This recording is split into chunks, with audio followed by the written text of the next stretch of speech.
আমরা কিন্তু আবার নিজেদের দলের লোক ছাড়া কিন্তু বয়ান শুনি না। আপনি কোন দলের মানুষ আর আমরা কোন দলের মানুষ একটু এক করে নেন। এক আমলিকও করি না, বিএনপিও করি না, জামাতও করি না, আটরশি ফুরফুরা চরমনা কোনো কিছুই করি না।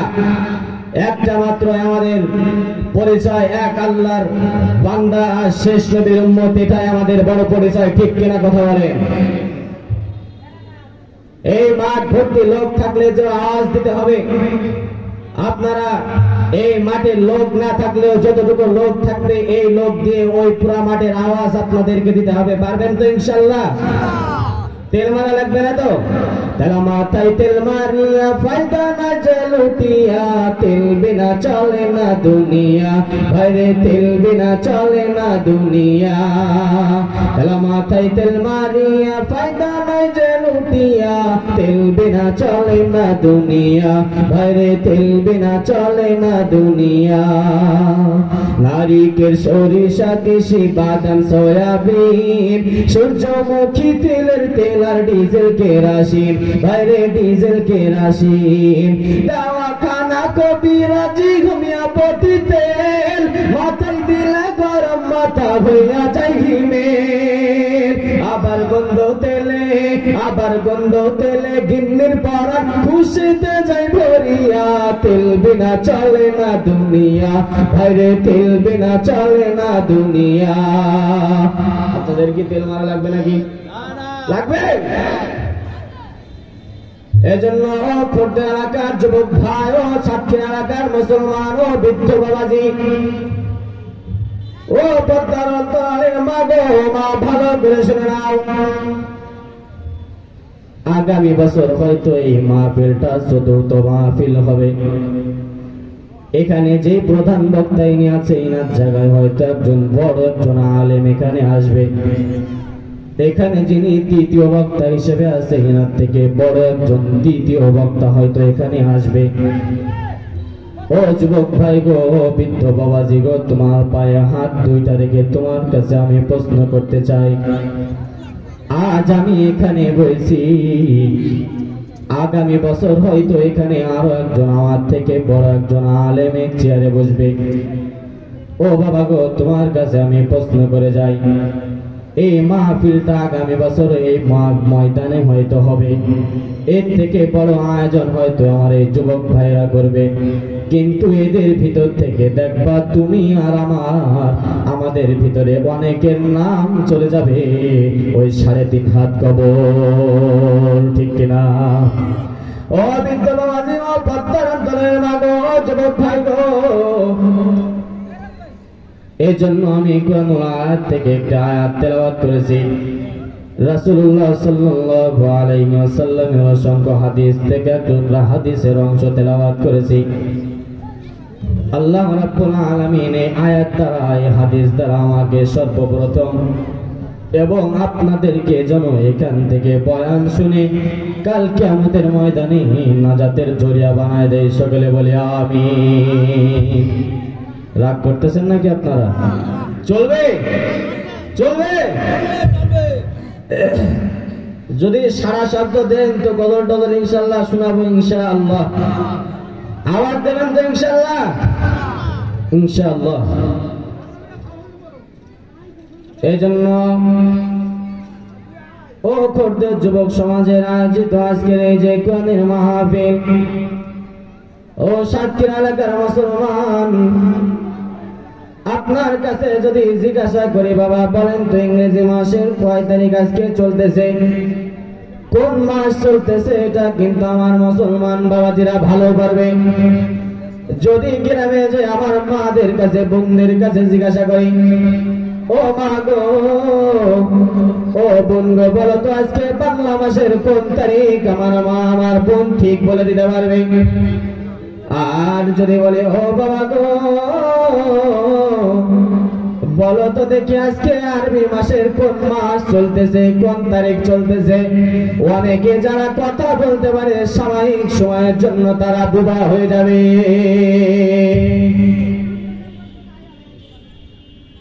এজন্য বাবা আমি আপনাদের সন্তানের বয়সে সন্তানের মতো আপনাদেরকে পা দুটা যদি আগায় দাও, তোমাদের পায়ে হাত রেখে আমি বলে যাইব, আমি ঝিনাদা থেকে আপনাদের কাছে আইছি মাত্র কোরআনের কথাটা বলার জন্য। আল্লাহ রাব্বুল আলামিন আমাদেরকে রমজান মাস দেবে, শাবান মাস দেবে, আর এখন যে মাসটা চলতেছে এটা রজব মাস। আল্লাহ রাসূল সাল্লাল্লাহু আলাইহি ওয়াসাল্লাম যখন রজব মাস পাইত সব সময় একটা দোয়া করত, আল্লাহুম্মা বারিক লানা ফি রজব ওয়া শাবান ওয়া বাল্লিগনা রমাজান। আল্লাহ রাসূল সাল্লাল্লাহু আলাইহি ওয়াসাল্লাম আমাদেরকে দোয়া শিখিয়ে গিয়েছে, যখন রমজান রজব মাসগুলো আসবে, রজব মাস আসার সাথে সাথে তোমরা এই দোয়াটা পড়তে থাকবা, ও মালিক তুমি আমাদের জীবন দান করেছো, ও মালিক তুমি আমাদেরকে আবার মৃত্যু দান করবা, ও দয়ার মালিক আমাদের যে জীবনটা তুমি দিয়েছো এই জীবনটার ভিতরে আমাদেরকে জীবনে বরকত দাও, আমাদের রজব মাসে তুমি হায়াত দান, হায়াত দাও, হায়াত একটু বাড়িয়ে দাও, শাবান মাসে তার থেকে একটু হায়াত বাড়িয়ে দাও, রমজান মাস পর্যন্ত আমাকে আমাকে আমাকে বাঁচিয়ে রাখো, যাতে আমি তোমার বান্দা হিসেবে 11টা মাস পেয়েছি, আর রমজান মাস পেয়ে যেন তোমাকে খুশি করতে পারি। সুবহানাল্লাহ। এজন্য যুবক ভাই ও বৃদ্ধ বাবাজি ভালো করে শুনে নাও, হাদিসের ব্যাখ্যায় মুফাসসিরিনে কিরাম বলে, এই হাদিসের ব্যাখ্যায় মুফাসসিরিনে কিরাম ব্যাখ্যায় লেখে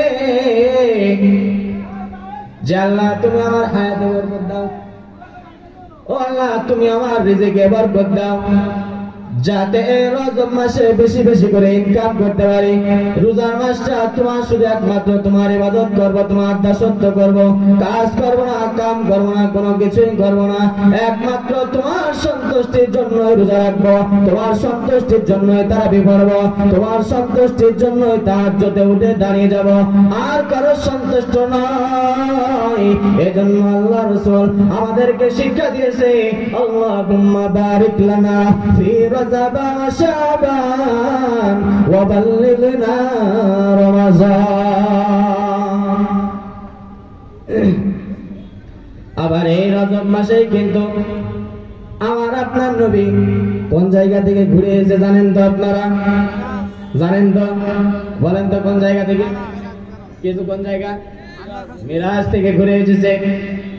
এই ইহুদি মুশরিকরা, খ্রিস্টান, পাদ্রীরা তারা বলে এটা কখনো মুহাম্মাদের দ্বারা সম্ভব হবে না, এর জন্য আল্লাহ রাব্বুল আলামিন কোরআনের আয়াত নাযিল করে দিয়েছে।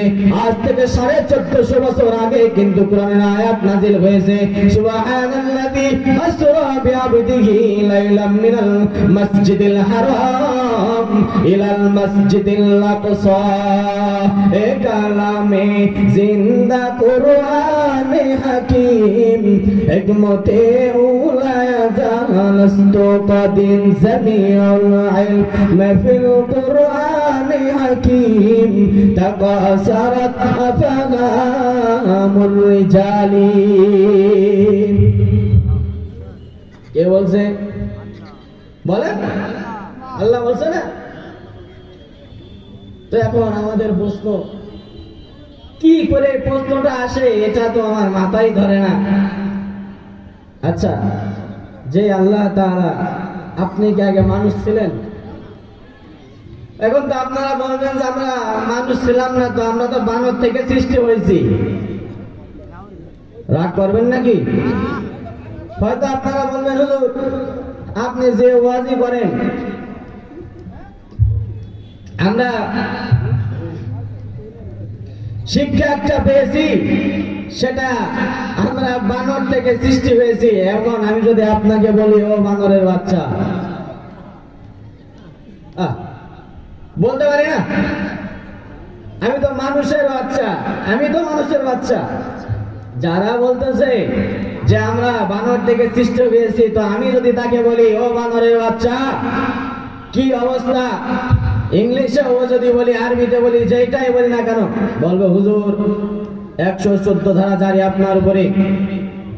এই কথাগুলো বলা যাবে না, কারণ আমার সন্তানকে নাস্তিক বানাবে, আমার ভাইকে নাস্তিক বানাবে, আমার বোনকে নাস্তিক বানাবে, এগুলা তারা শিক্ষা প্রতিষ্ঠানের ভিতরে বানর সৃষ্টি করেছে। তারা শিক্ষা প্রতিষ্ঠানের ভিতরে ছেলেকে মেয়ে দাবি করতেছে, এই শিক্ষা প্রতিষ্ঠানের নামে কুলাঙ্গারিতা শুরু করতেছে, এই শিক্ষা প্রতিষ্ঠানের নামে আমার বোনদেরকে হিজড়া বানাইতেছে, আমার ভাইদেরকে হিজড়া বানাইতেছে। এগুলো শিক্ষা দরকার নাই, ঠিক কিনা? সকলে বলেন ঠিক কিনা? আবার মাঝে মাঝে দেখা যায় আমার আপনার বিশ্বনবী হযরত মুহাম্মদুর রাসূলুল্লাহ সাল্লাল্লাহু আলাইহি ওয়াসাল্লামকে নিয়ে তারা কটূক্তি করবে, গালিগালাজ করবে।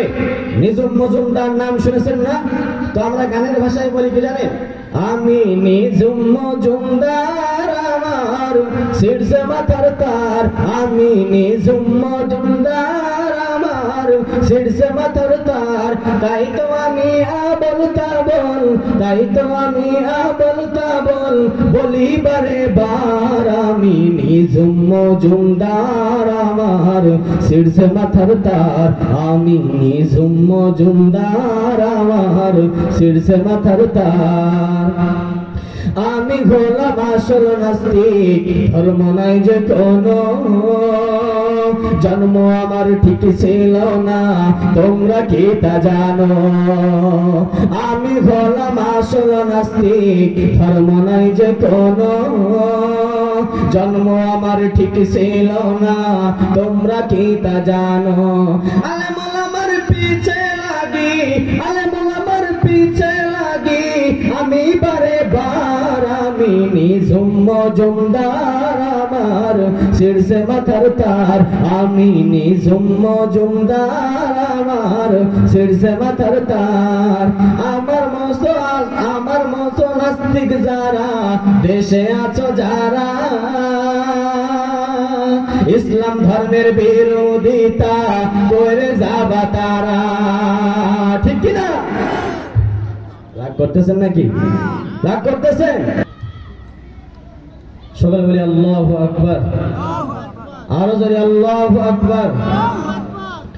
এজন্য মুসলমান যুবক ভাই ও আল্লাহর গোলাম, সুবহানাল্লাযী আসরা বিআবদিহি লাইলাম মিনাল মাসজিদিল হারাম ইলাল মাসজিদিল আকসাল্লাযী বারাকনা হাওলাহু লিনুরিয়াহু মিন আয়াতিনা। ও মুসলমান যুবক বন্ধুগণ, ও যুবক ভাই গো, পদ্মার দলালের মা গো, আল্লাহ রাব্বুল আলামিন কিন্তু আমার আপনার নবীকে এই রজব মাসে মিরাজের রাতে ঘোরাইছে। এই মিরাজের রাতে আমার আপনার নবীকে সফর করিয়েছে। আমার আপনার নবী তাহাজ্জুদের রাতে যখন উঠেছে, ওঠার পর যখন জিবরাইল আলাইহিস সালাম বুরাকে করে নিয়ে গিয়েছে, বুরাকের চোখে এত পরিমাণ পাওয়ার ছিল, এত পরিমাণ পাওয়ার ছিল, আল্লাহ রাব্বুল আলামিন বুরাককে এত পরিমাণ পাওয়ার দিয়ে দিয়েছিল, এত পরিমাণ চোখে জ্যোতি বানায়া দিয়েছিল। এক কদম পর্যন্ত যাবে, আপনি এখান থেকে যত দূর পর্যন্ত দেখতে পারবেন, যত দূর পর্যন্ত একটা একটা করে কদম ওই জায়গায় যে থামবে। সুবহানাল্লাহ। কাফের আল্লাহ রাসূল সাল্লাল্লাহু আলাইহি ওয়াসাল্লামকে জিজ্ঞাসা করলো, ও মুহাম্মদ, বলো তো তুমি কিভাবে ঘুরাইছো, আমাকে একটু বলো। বলো তো মসজিদুল আকসার ভিতরে কয়টা জানলা আছে, কয়টা দরজা আছে, আমাদেরকে একটু বলো। আল্লাহ রাব্বুল আলামিন জিবরাইলকে ডাকতে বলে, ও জিবরাইল, যাও যাও, জলদি করে যাও, তাড়াতাড়ি চলে যাও, আমার বন্ধুর কাছে যাও, একটু মসজিদুল আকসাটা আমার বন্ধুর সামনে নিয়ে যে ধরো, আমার বন্ধুর সামনে নিয়ে যে ধরো। আমার বন্ধু গুনবে কতগুলা জানালা আছে, কতগুলা দরজা আছে। আল্লাহ রাসূল সাল্লাল্লাহু আলাইহি ওয়াসাল্লাম প্রত্যেকটা জানালা খুলেছে আর কাফেরদেরকে হিসাব দিয়েছে, ও কাফেররা, যাও যাও, তোমরা যে গুনে আসো, মসজিদুল আকসার ভিতরে এতগুলা দরজা আছে, এতগুলা জানালা আছে। যদি তোমরা বিশ্বাস না করো তো তোমরা যে দেখে আসতে পারো। এজন্য ও মুসলমান বাবাজি গো, মুসলমান যুবক ভাই গো, এজন্য আমাদেরকে, এজন্যই তো আমরা মুসলমানরা নির্যাতিত নিপীড়িত। এজন্য আমার আপনার বন্ধুতে তো বানাইছি খ্রিস্টানকে, আমার বন্ধুকে বানিয়েছি হিন্দুকে, আমার বন্ধুকে বানিয়েছি রাজাকারকে, আমার বন্ধুকে বানিয়েছি হিন্দু পাদ্রীকে। ও যুবক ভাই গো, এই জন্যই তো আজ মুসলমানরা নির্যাতিত নিপীড়িত। যদি বলেন হুজুর কি জন্য আপনি যে বন্ধুকে, হিন্দু বন্ধুকে বন্ধু বানাইলেন, আপনি যে খ্রিস্টান বন্ধুকে বন্ধু বানাইলেন, এই জন্যই তো দেখা যায় মসজিদুল আকসা ইহুদিরা দখল করতেছে, মসজিদুল আকসা খ্রিস্টানরা দখল করতেছে, আর এই খ্রিস্টানদের হাতে তোমার কাটতেছে মুসলমান আমার ভাইরা, মুসলমান আমার বাবাজিরা।